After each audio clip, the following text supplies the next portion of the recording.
You can't attract the ideal partner you want to be with because you don't know what they want in return. And if we're talking men and women specifically, which usually we are, it's so fascinating that so many men out there want that, really attractive woman and all these other things. And so many women want that amazing man that's going to step in and be this leader and all these other things.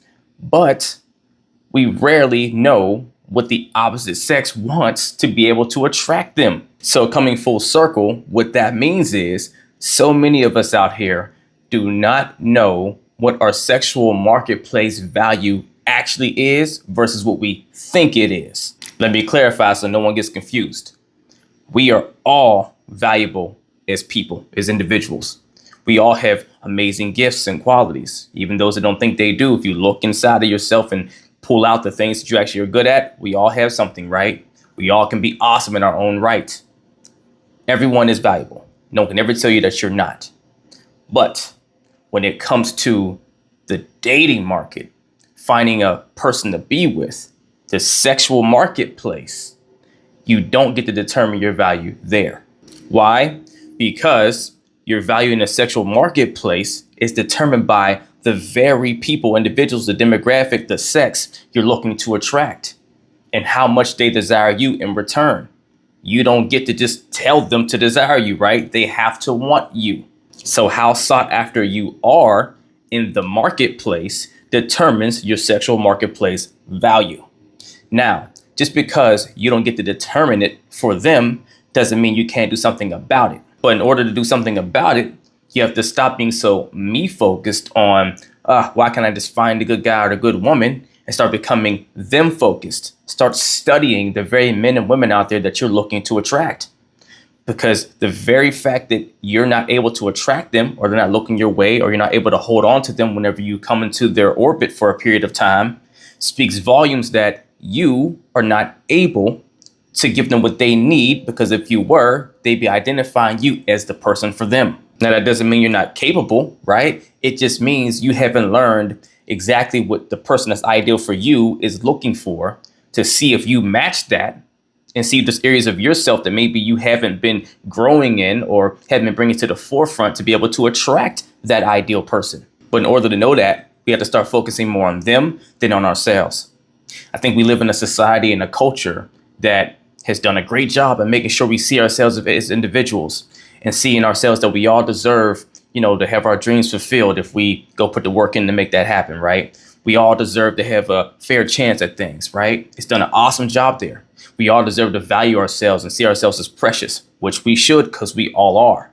But where it kind of failed us is that heavy conditioning over and over again of reinforcing that narrative causes a lot of us to become self-centered, not necessarily selfish, right? But self-centered, to where the way we evaluate our experience is always based off of us first, and then everything else is the byproduct. And we start to, question why we have such a hard time getting a result in certain areas. Well, quite simply, we're not focusing on the very things or the other components, the other people, the partners that we want to have in our lives and what they require to want us to be there. This is why when you talk to most people about their dating life, the first thing they're doing is talking about the kind of partner that they want, that they're going to get, who that person is going to be for them, how they're going to show up in their life, and this amazing fairy tale experience they're going to have with this perfect partner. But you rarely hear them talk about who they need to be to attract that person. Why? Because 90% of the time, we're not even thinking about that, because we've been so conditioned to, hey, go out there and get what you want. Well, to get what you want, if it requires other people, you have to know what they want to be able to get it in return, right? And when you fail to truly try to dial in and understand the other side, right, especially the opposite sex that is operating out of a different value structure based on their energy base, masculine energy and feminine energy has different value structure bases. Yes, men and women, we value the same things overall, but at different degrees in different areas, right? Because we have different priorities based off of how we show up in society and how we like to operate as a man or as a woman, right?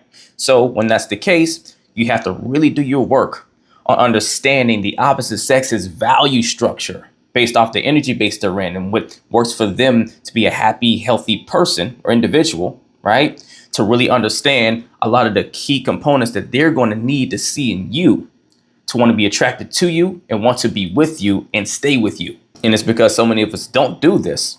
Is how you wind up dating. You start getting slowly tired and you start getting over it, but you're tired of being alone, right? You're sick of always just being single in the market. So then you start to chip away at your standards a little bit.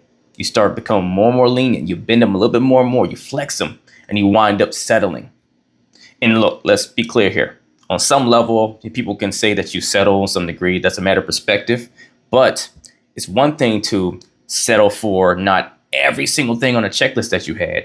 And it's another thing to settle in areas that you actually require to be truly happy in a relationship or just in life. That's different. But when you don't put the work into truly studying the type of ideal person you want, and you're just more focused on your experience and being self-centric in your dating approach and all these things and me, and I got to find a person that's going to fit what I want, then now you start getting that wear and tear. You start getting burnt out because you're going through all these people that aren't working out, right? They're not the right fit for you. And then you wind up settling. So you don't wind up alone. You do that. And now you wind up slowly unhappy. Maybe over time you start to stray and maybe you wind up leaving that relationship. Maybe it implodes or whatever because it was never the right person to begin with. All these things from you not doing your work to understand what does that opposite sex want? What does that ideal person I want? What do they value? Who are they looking for? Do I line up to it? Because if you can do that, you put yourself in a great position because now you can say to yourself, okay, I've focused on them enough to learn what they actually want, what they need, or at least that archetype of person, because it doesn't have to be that specific person. It could be all men like that. It could be all women like that, right? And so you say, okay, I understand what most men or women like that are looking for, what they need. Then now let me pair it across me and say, how well do I fit what the ideal type of man or woman I'm looking for wants? And if there's areas of yourself that you can identify as not matching up to what they're looking for, ask yourself, are these areas that maybe I'm not exuding elements that I actually would like to exude? Would it be growth worthy for me to want to adopt those? Because look, you should never go changing for anyone, right? If something's not you, don't try to become something you're not for someone else. But if you see there's areas where if you could adopt some things that you see that they like that you're not already doing, that you would like to be and you would grow in, or that would make you a better person or version of yourself, then yes, adopt it.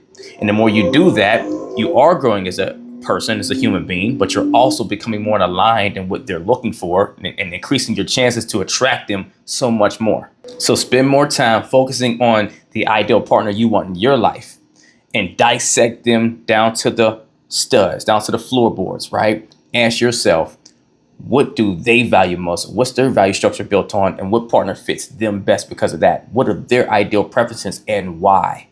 Why are these the things that they will require in a partner maybe? And then say to yourself, what areas am I maybe not exuding that it would benefit me to grow in, whether I want it with this person or not, that you can take on to then put yourself in a better position to attract them.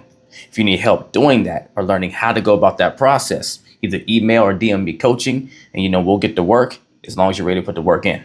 Let's get it.